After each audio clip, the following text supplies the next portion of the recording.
tirilishdir. Til muhrlanadigan, qo'llar gapiradigan va oyoqlar guvohlik beradigan kun yaqin. Hech narsa yashirin qolmaydi.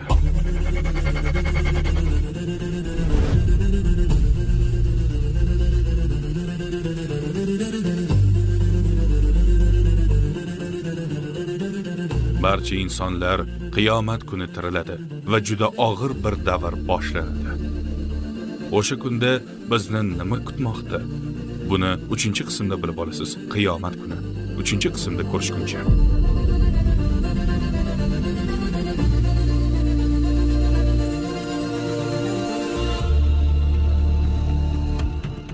Bir narsani payqadingizmi? Bu videoda birorta reklama yo'q.